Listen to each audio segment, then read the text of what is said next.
கல்வராயன் மலைப்பகுதியில் சாலை எப்போது அமைக்கப்படும் என்று கேள்வி எழுப்பியுள்ள நீதிமன்றம் பிரமாண பத்திரம் தாக்கல் செய்ய தமிழக அரசுக்கு உத்தரவிட்டுள்ளது. அண்மை செய்தியாக இதனை நாம் பார்த்துக் கொண்டிருக்கிறோம். கல்வராயன் மலைப்பகுதியில் உள்ள வெள்ளிமலை சின்ன திருப்பதி இடையான சாலை எப்போது அமைக்கப்படும் என்று சென்னை உயர்நீதிமன்றம் கேள்வி எழுப்பியுள்ளது. விவரங்களோடு இணைகிறார் எமது செய்தியாளர் மகேஸ்வரி. வணக்கம் மகேஸ்வரி, இது குறித்த கூடுதல் விவரங்களை சொல்லுங்க. ஜெனி, கள்ளக்குறிச்சியில் விஷச்சாராயம் அருந்தி 60க்கும் மேற்பட்டோர் உயிரிழந்ததை அடுத்து கல்வராயன் மலைப்பகுதி மக்களினுடைய சமூக வாழ்வியல் மேம்பாட்டு தொடர்பாக சென்னை உயர்நீதிமன்றம் தாமாக முன்வந்து வழக்கை விசாரணைக்கு எடுத்தது. இந்த வழக்கில் நீதியரசர்கள் எஸ்.எம். சுப்பிரமணியம் மற்றும் நீதியரசர் எம். ஜோதிராமன் அடங்கிய அமர்வில் விசாரணைக்கு எடுத்துக் கொள்ளப்பட்டது.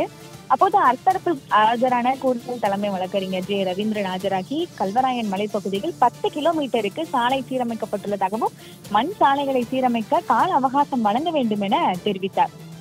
கல்வராயன் மலைப்பகுதியினுடைய முக்கிய சாலையான வெள்ளிமலை டு சின்ன திருப்பதி இடையேயான சாலை எப்போது முடிக்கப்படும் என நீதியரசர்கள் தமிழக அரசிற்கு கேள்வி எழுப்பினார்கள். மேலும் இதற்கு பதிலளிக்க கூடுதல் தலைமை வழக்கறிஞர் மதிப்பீட்டு பணிகள் நிறைவடைந்து விட்டதாகவும் கூடிய விரைவில் பணிகள் முடிக்கப்படும் எனவும் தெரிவித்தார். இதையடுத்து வெள்ளிமலை முதல் சின்ன திருப்பதி இடையேயான அந்த சாலை எப்போது அமைக்கப்படும் என்பது குறித்து பிரமாண பத்திரம் தாக்கல் நீதியரசர்கள் இந்த வழக்கு விசாரணையை தற்போது நவம்பர் 26ஆம் தேதிக்கு தள்ளி வைத்துள்ளார்கள்.